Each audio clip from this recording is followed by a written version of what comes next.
name is Uri Wollner. I am a little bit above 40. I'm from Israel originally. I've moved to Poland in 2004, originally as a student, and decided to stay and build my life here. I'm a father of 3 daughters and run a business which is related to coffee roasting and cafes.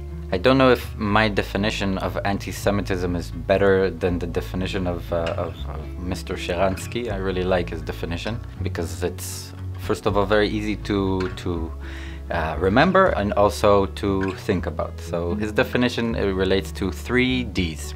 Yes, D1 is about dehumanization. The second one is delegitimization, and the third one, which I think is the most relevant for this time and era, is double standards, which I think is really the most important one and the one that people tend to forget the most. Especially this issue of double standards comes up very, very frequently. It does come up in different conversations where people are very critical towards a certain thing that Israel is doing, or for example about why Israel is saying something, and I see that people are very, very critical towards this, but then if it was another country, nobody says anything. So I think that when criticism is directed towards Israel, an action that Israel did, Israeli media, Israeli politicians, or Jewish politicians abroad, I think criticism needs to be addressed towards the actual action that they did and not with other things. Yes, sometimes you do hear criticism, and with the form of the way the criticism comes, it does have a sense of anti-Semitism, yes, because it's not talking directly about some particular event that happened, but based on the fact that you're Jewish, so probably this is your pretense. Yes, just as many people believe that since I am Israeli, I hate everything that is Arab and Muslim. Yes, and that's the pretense. It's much harder for people to believe that I've had Muslim people working in my company than other things, yes, because the pretense is the fact that I am anti. For me, being anti-Israeli is being anti-Semitic. Maybe that has to do with the fact that I'm from there, but for me it's very clear that without Israel as a country, there would not be a high chance that Jewish communities would be able to exist in many places in the world. Modern anti-Semitism in Poland is very interesting and unique for me, because part of it is, let's say, 100% clean, raw anti-Semitism, which usually the people who are very openly anti-Semitic are very openly Semitic, and you know them, you know their name, you know who they are, they do it for whatever purposes they have, and that's very clear. The other form of anti-Semitism in Poland that I have encountered is, in my opinion, mostly due to lack of knowledge. Anti-Semitism without people knowing that it's anti-Semitic. An example I can give is that many times that I will go, for example, to a new client or to some new friends' houses, there will be a painting of a Jewish person counting money. In Polish culture, this is considered a sign of luck for the business.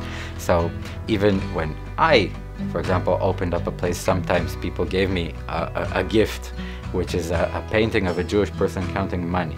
I try to make a somewhat of a cynical joke out of the situation and say, oh, it's my grandfather, thank you. But people don't see this as anti-Semitic because they think that it's a sign of luck, so it shows that I am bonded to you. There's the other side of it, which is the fact that it comes from, years and years of stories about the fact that Jewish people are fantastic with keeping money and they're the best ones in doing it, and also, are very good in taking a little bit from the side and managing to make a very nice cut out of it. I came here as a med student. I was in the English division of the university, and the majority of the people studying with me were actually Scandinavian. Yes, there was not many Polish people per se. It was mostly people coming from outside of Poland to study in Poland.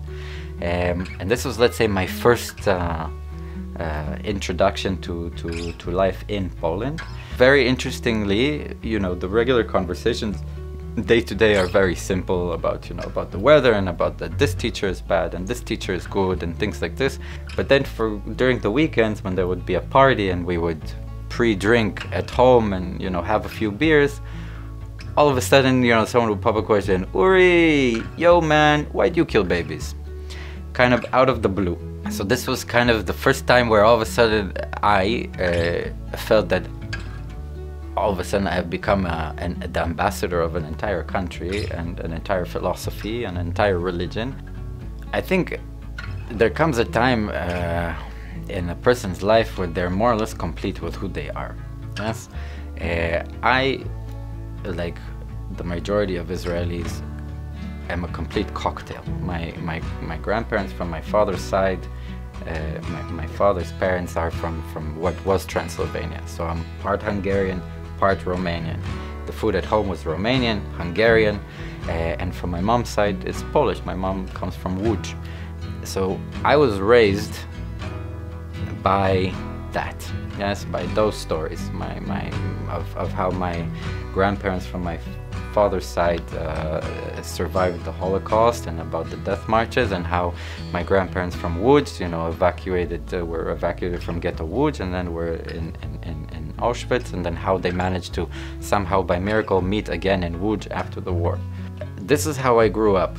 I also grew up in Israel, which during the 80s was going through a period that also creates, I would say, certain emotions and feelings within you of why this place even exists, yes, and what makes this place different than another place. The approach of Polish people towards Holocaust is a very, very big topic, and I don't know if I can completely, answer for all, but from my perspective, I get it, because I think that after the Holocaust happened, it happened in Poland, and I really don't think Polish people wanted it to happen here, yes, and the reality was as it was, and all of a sudden, Polish people had to deal with the fact that in the US everyone says Polish concentration camps when they were not Polish at all, yes, and people start blaming Polish people for the Holocaust. I think it must be very, very frustrating to be on that side and be accused of something which happened on your occupied land without your wanting, without your doing. You're one of the only countries in Europe that actually tried to fight back, and you're still accused of it.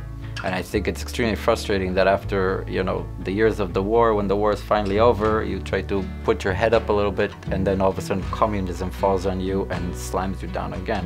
And then when communism is finally out, everyone's focusing on the Jewish Polish people and not on the non-Jewish people of Poland that also suffered.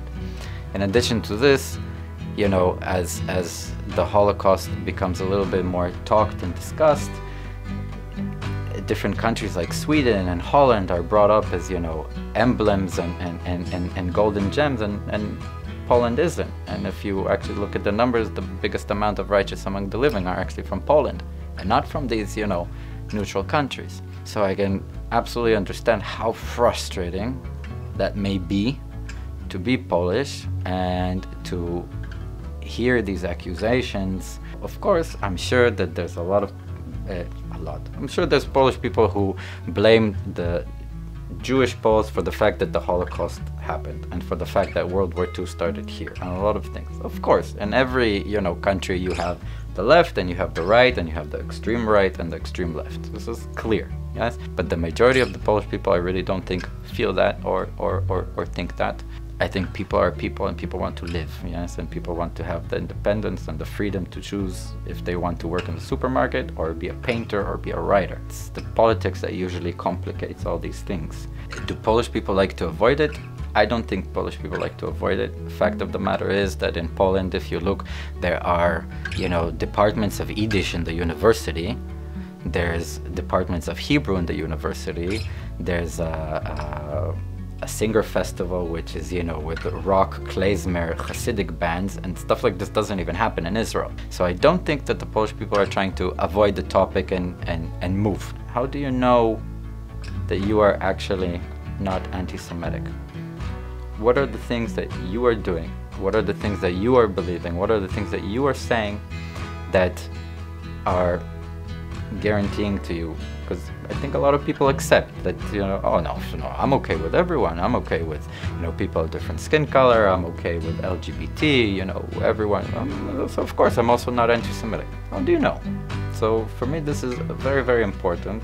Some people might be actually surprised with the answers if they actually ask themselves what are the things that they do or tell themselves or their surrounding to actually not be anti-Semitic, because not being anti-Semitic is not a passive position. I mean, it's a very active position, especially in the world today where you really have a lot of, you know, anti-Semitic and anti-Israel information coming from all directions. Yes, it's not a passive position. It has to be an active one. So this for me is something that is, I hope people can ask themselves after this interview to figure out.